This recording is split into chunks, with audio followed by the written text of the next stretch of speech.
Hola, buenos días a los que están en Latinoamérica y buenas tardes a los que están en Europa. Hoy vamos a tratar el tema otra vez de pueblos indígenas y del virus, del COVID-19, pero lo vamos a hablar de una perspectiva distinta, nueva. Bueno, con una invitada de honor que todavía no llegó, veo, pero bueno, va a llegar dentro de un ratito, Nelly Luna Mancio, que voy a presentar después. Primero, lo que quería decir es que, bueno, ya estuvimos hablando de pueblos indígenas y del virus, pero es un tema que todavía para nosotros es muy importante porque, como vieron o como se habrán dado cuenta, se habla mucho en los medios del aislamiento, del distanciamiento social, de la gente que se aburre porque está en su casa y no sabe qué hacer, y todo desde una perspectiva de verdad muy clasista, muy concentrada en un cierto tipo de sociedad y en un cierto tipo de realidad de clase social.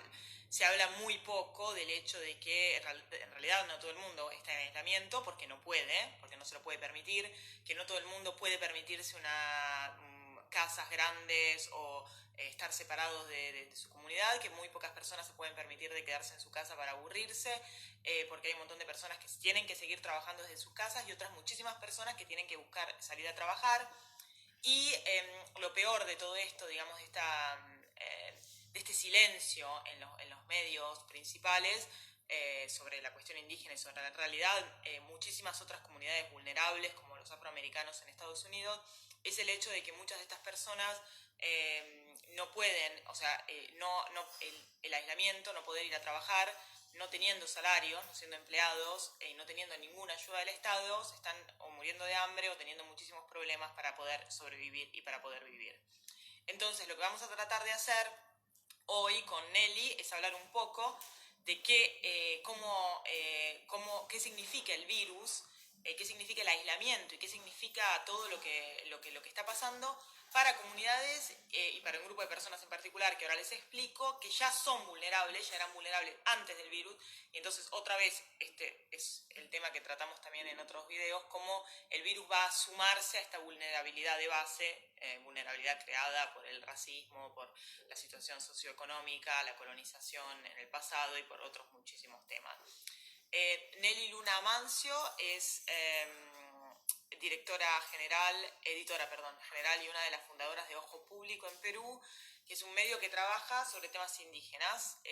Escribió muchísimas columnas sobre este tema en medios como Washington Post y ganó también muchísimos premios, así que es un honor de verdad tenerla.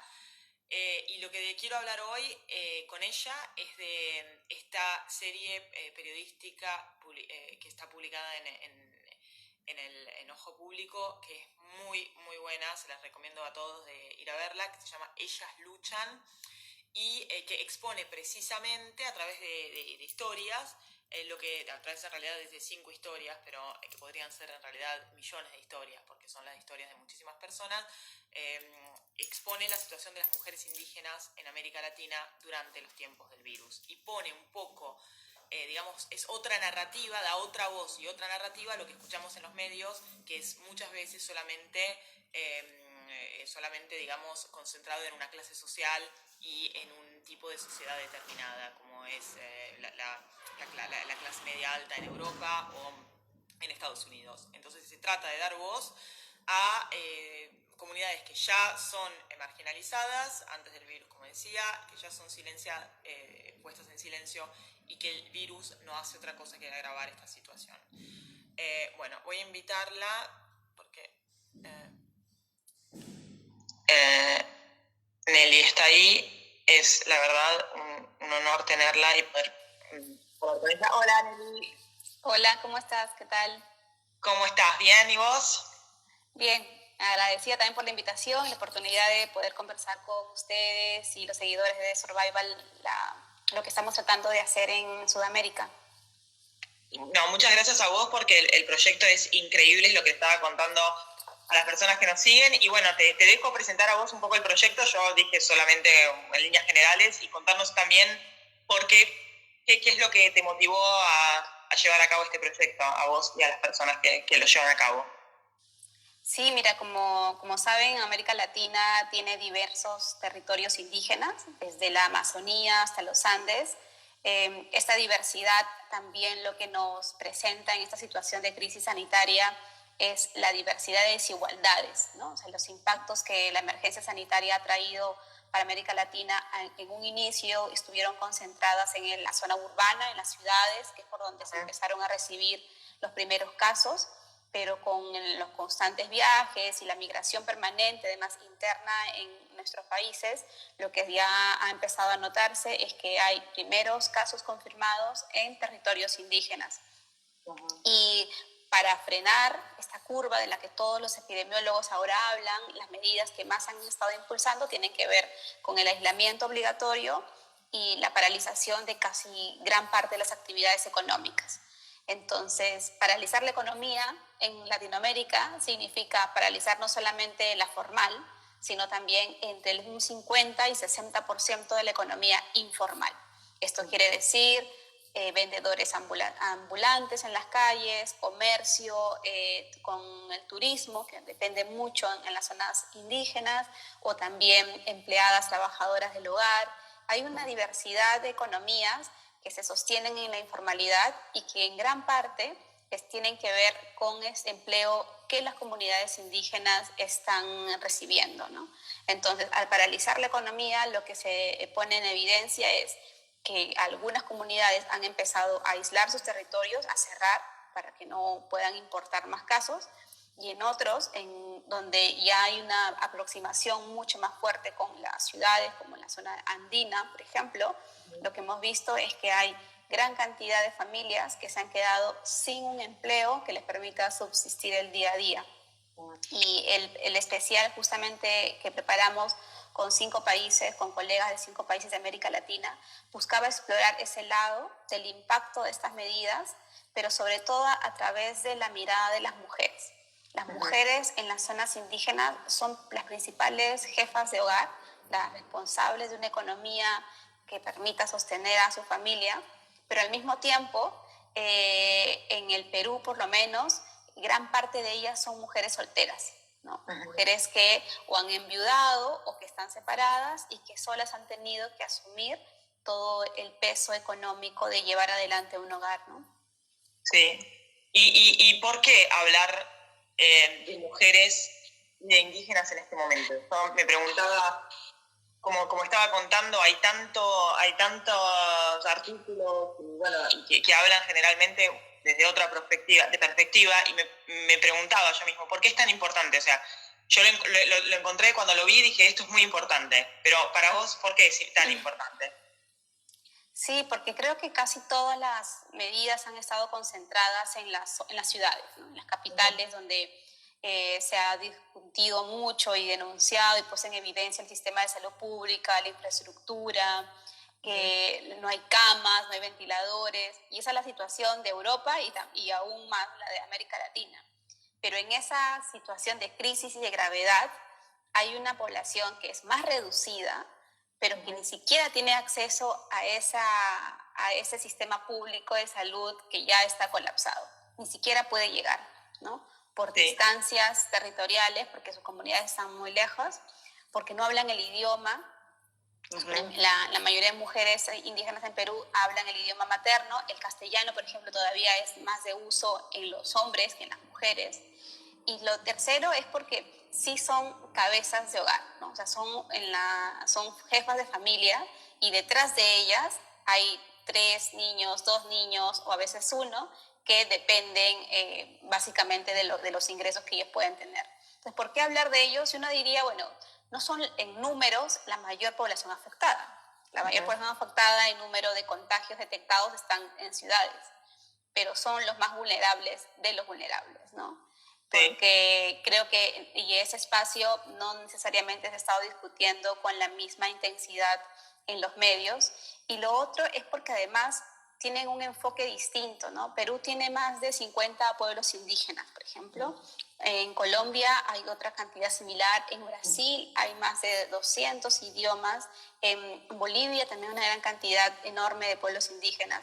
Y esa diversidad no tiene en este momento una estrategia sanitaria que responda. Entonces, toda la estrategia sanitaria que está planteando América Latina en todos los países es muy similar a la que plantea Europa o la que han estado planteando en otros países para contener la curva, pero no toma en cuenta que los pueblos indígenas tienen, además del tema de salud, una cosmovisión paralela que les hace entender de diferentes maneras esta pandemia, ¿no? Y creo que por eso es importante empezar a discutirlo, ¿no? Cómo se generan estrategias o protocolos sanitarios que sean más transversalmente culturales, ¿no? Con ellos. Claro, sí, eso de la cosmovisión es una de las cosas que más me gustó, porque dar espacio a esa otra narrativa, por ejemplo, en la historia de la mujer Wayuu, que bueno, empieza un poco contando cómo cantan para cómo pueden enfrentar y resistir al virus a través de su propia cosmovisión, que para mí es importante para dar espacio, como decía, al sentido de los otros, ¿no? Porque nosotros siempre pensamos desde nuestra punto de vista, y muy pocos periodistas,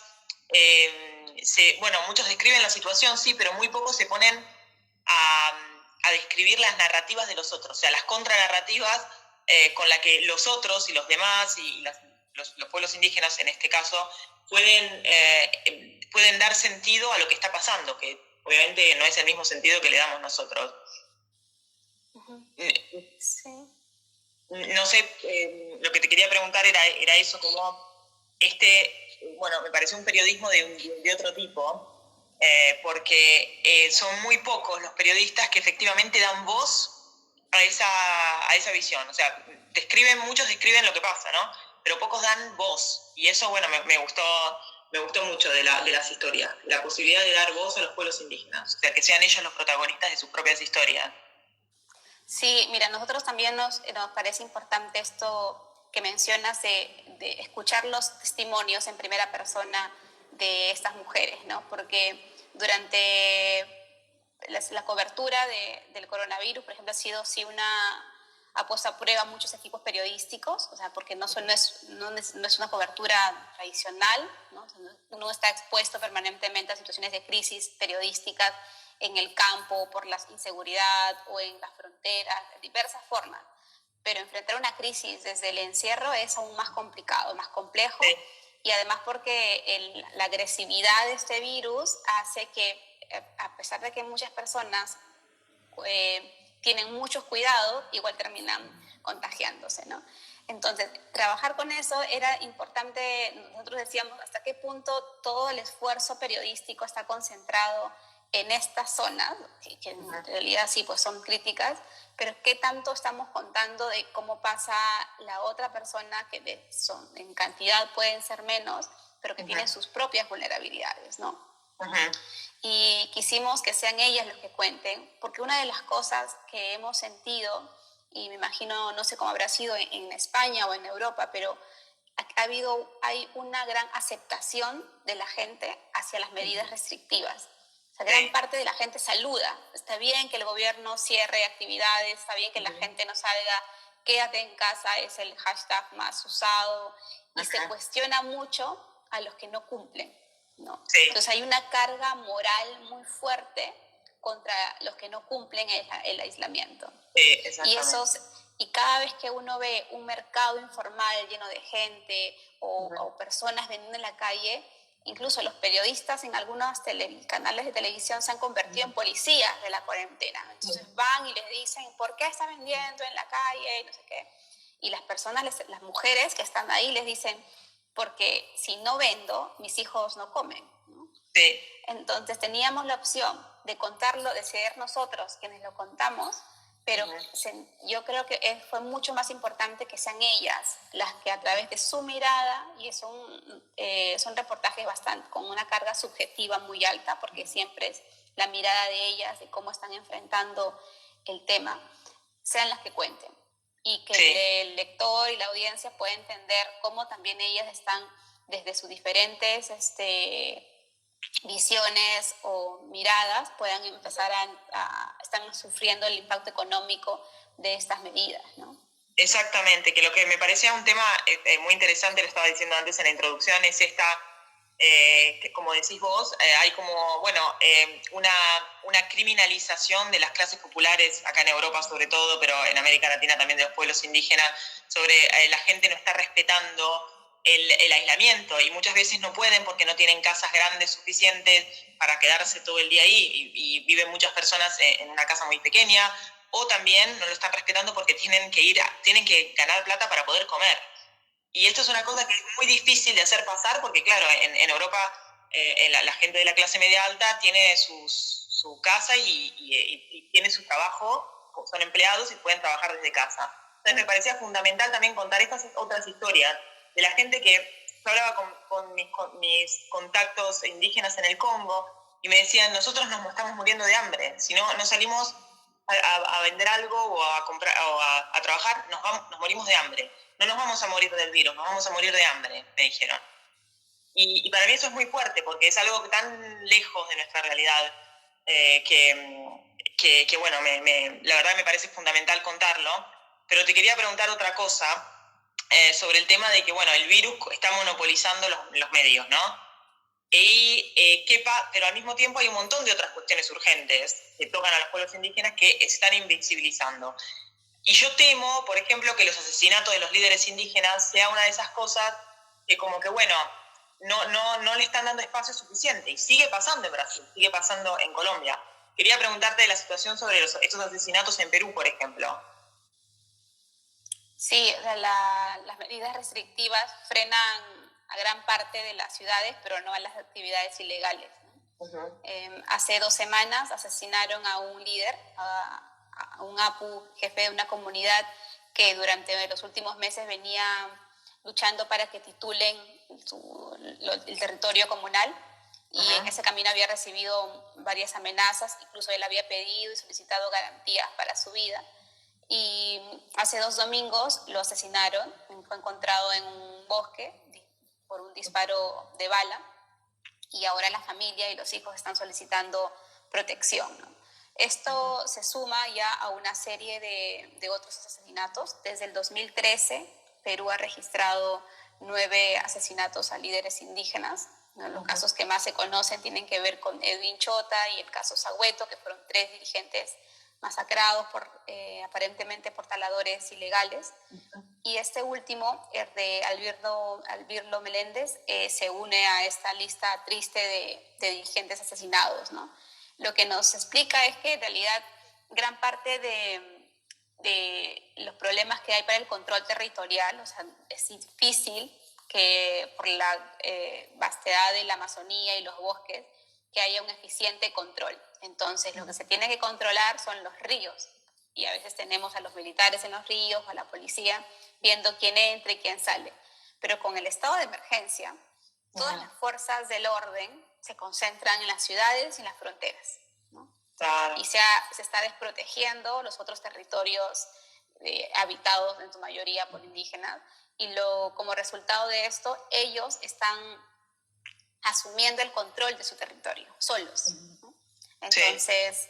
El caso de Arbildo es uno, pero hace otras 3 semanas un grupo también de dirigentes en Madre de Dios, que es la zona de mayor biodiversidad en Perú y al mismo tiempo está amenazada por la minería ilegal, un grupo de indígenas intervino un bote que estaba trasladando combustible destinado a la minería ilegal. Y fueron ellos los que tuvieron que hacer la función de control, de vigilancia y supervisión.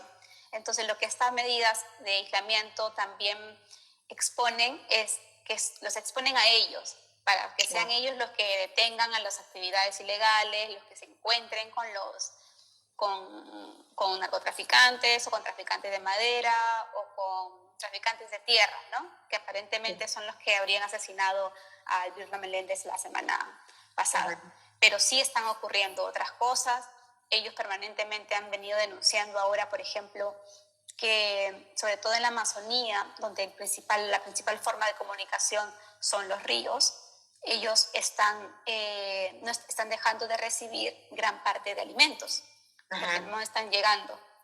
y lo que están solicitando es, bueno, si los alimentos no están ingresando y no podemos comprar,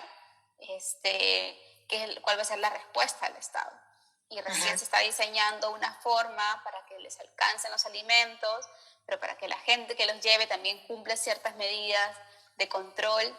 Es bastante complicado y todo pasa tan rápido, y en el esquema de prioridades mi impresión es que la salud pública todavía se mide en números, o sea, en salvar a los más, y como los pueblos indígenas no son la gran mayoría, mi temor es que no estén siendo considerados en esas prioridades, ¿no? Sí. Y lo otro es que son mucho más susceptibles. Por ejemplo, los jefes de comunidades casi siempre son mayores, o sea, los que tienen entrado de conocimiento en plantas medicinales, en tradiciones orales, son los adultos mayores, ¿no?, de cada comunidad. Y a ellos tampoco se les está protegiendo, ¿no? Hay un esfuerzo del gobierno en las últimas semanas en hacer algunas campañas en idiomas originarios para cómo se pueden proteger, pero mi impresión es que puede ser también un poco tarde ya, ¿no? Porque ya se han detectado 2 primeros casos en una población indígena, justamente en Ucayali. Pero esto entonces es para vos que estabas contando del hecho de que las actividades ilegales no se paran, y bueno, de la imposibilidad, o sea, de la imposibilidad y no voluntad del Estado de proteger a estas comunidades, y entonces a los pueblos en aislamiento voluntario, a los pueblos no contactados, en Perú, que se habla de eso, se está tratando el tema, porque obviamente son los más vulnerables a enfermedades en general, porque no tienen defensas inmunitarias para enfermedades que para nosotros son poca cosa, y nos podemos imaginar que para este virus las consecuencias podrían ser terribles. ¿Se habla de ese tema? ¿Se está tratando? Sí, hay todo un movimiento de antropólogos, de sociólogos, de una comunidad académica y científica bastante preocupada, que ha expresado además su preocupación públicamente en las últimas semanas hacia la situación de estos pueblos en aislamiento, pero lo que no hay es todavía una estrategia, ¿no? En el caso, por ejemplo, de los pueblos en aislamiento, por ley, nadie se les puede acercar, o sea, nadie puede ni ingresar a sus territorios que están limitados, aunque claro, ellos no es que se trasladen solamente en ese espacio físico, ¿no? A veces cruzan la frontera, pero no hay una estrategia de ver cómo se va a monitorear o qué se va a hacer con ellos. Incluso las comunidades que permanentemente han tenido encuentros con ellos también están preocupadas sobre qué hacer, ¿no? Hace unos días, un dirigente en Madre de Dios fue intervenido también por un grupo de estos pueblos en aislamiento. Y lo que se teme es que esos encuentros puedan agravarse. Sí. Porque ya durante los últimos años ellos han tenido salidas cada vez más permanentes hacia comunidades. Porque como tienen la presión de su territorio, es probable que se encuentren o con traficantes de madera o con otro tipo de ilegales, entonces que los obliga a salir. Y se han notado un incremento de aislados que salen y intervienen en comunidades, llegan a incluso a enfrentarse para llevarse ollas o alimentos, ¿no? Nuestra duda es, bueno, ¿qué va a pasar? Que ahora la crisis está empezando, tiene para mucho rato más, lamentablemente, pero ¿qué va a ocurrir cuando ya en algunas comunidades hayan casos de contagio y puedan tener algún tipo de aproximación con ellos, ¿no? Son preguntas que recién se están haciendo. Me parece importante, bueno, que la comunidad académica y científica esté empezando también a hacerlo en Perú, pero debería ir acompañado de una estrategia y un protocolo, ¿no? Y no sé si en este momento estén las prioridades presupuestales y al mismo tiempo también de política, ¿no? Exactamente, pero entonces, ¿cuál te parece, según tu análisis y tu experiencia, que en este momento, cómo están reaccionando los estados? O sea, ¿te parece que están reaccionando los estados con mayor pueblos indígenas, por ejemplo, Brasil o Colombia o Perú? No solamente sobre los pueblos en aislamiento, en general sobre los pueblos indígenas. ¿Cuál es el mensaje que están dando? ¿Parece que están haciendo algo, que están ausentes como siempre, o hay como una voluntad de proteger Sí, hay diferentes medidas, ¿no? Yo creo que en el caso de Perú, el gobierno sí tiene una empatía distinta para enfrentar a la crisis, y es una empatía que va en el discurso, por lo menos, hacia los pueblos indígenas, pero no se traduce en medidas concretas.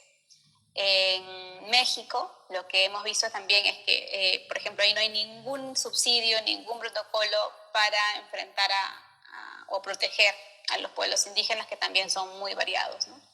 Y en el caso de Brasil, la situación es aún más compleja, ¿no? Porque Bolsonaro ha negado permanentemente el impacto de este virus, sigue teniendo y exponiendo a las personas a espacios públicos, rompe todos los protocolos de salubridad cada vez que saluda a las personas.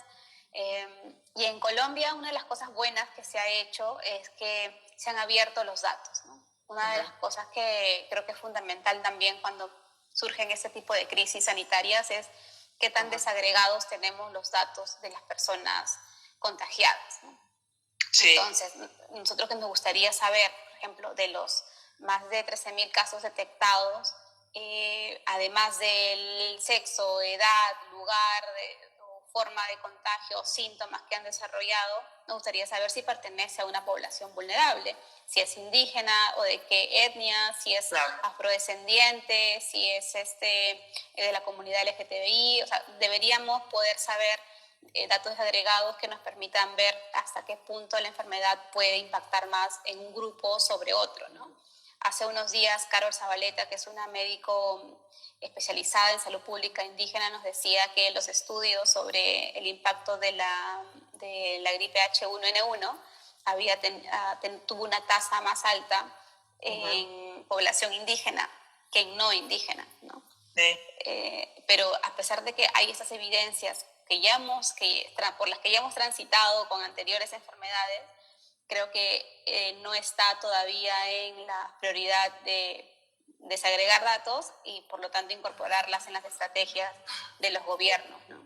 Sí. Bueno. Y lo otro es que también es duro, más allá de las diferentes visiones que tienen y los críticos que podamos ser, por ejemplo, con Bolsonaro y con otros gobiernos que prácticamente han desatendido el tema, es que esta crisis nos explota en la cara los años y décadas de desinversión en salud pública, ¿no? Sí. Se ha priorizado muchísimo en Perú y en Chile un sistema privado de salud que sea más eficaz, ¿no? Para las poblaciones medias que puedan pagar, pero en una situación como ahora, donde no tenemos las camas UCI suficientes, donde no hay los suficientes ventiladores, que hay hospitales regionales que no tienen la capacidad de ni siquiera atender más de 50 personas, creo que nos revela, no es un déficit solo de esta gestión, sino son los años acumulados de haber dejado al abandono en la salud pública, ¿no? Por promover la privada.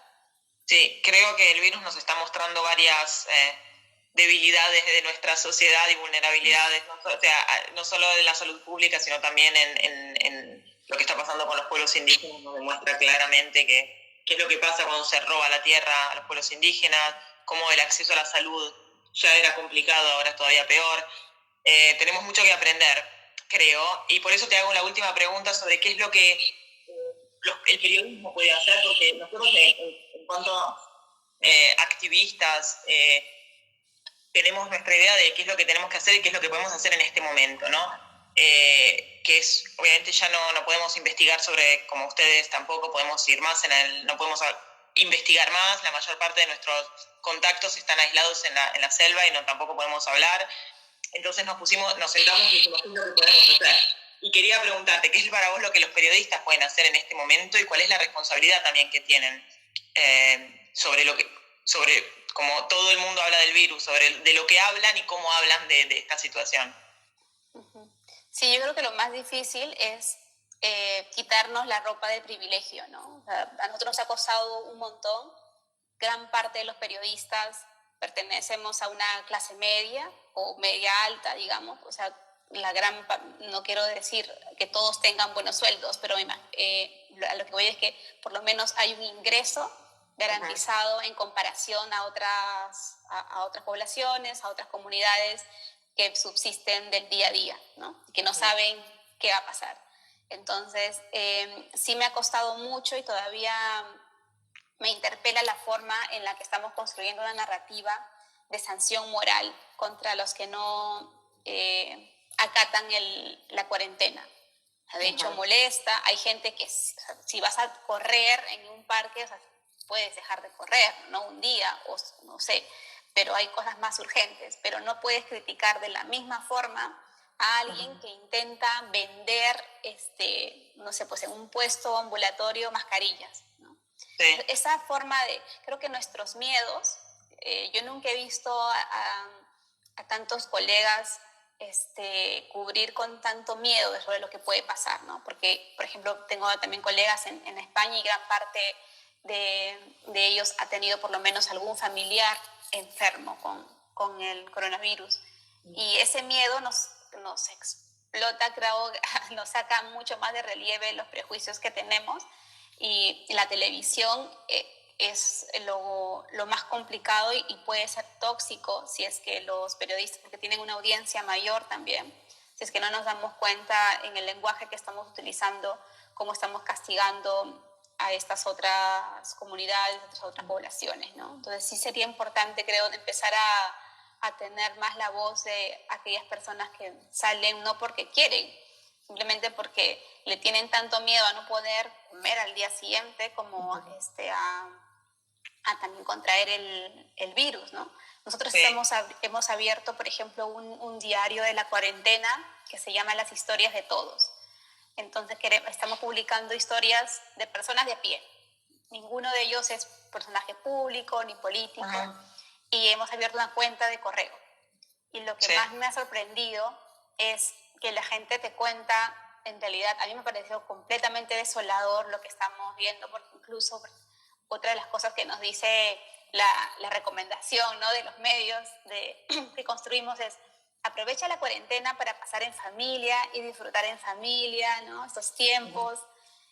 Y los correos que nos escriben, la gente nos dice: esta situación ha aflorado crisis familiares, y papás no paran de pelear, no se soportan en la casa, nos hemos dado cuenta que había un montón de mentiras, y eso es durísimo también, ¿no? Entonces sí creo que hay una parte que está generando una sombra de romanticismo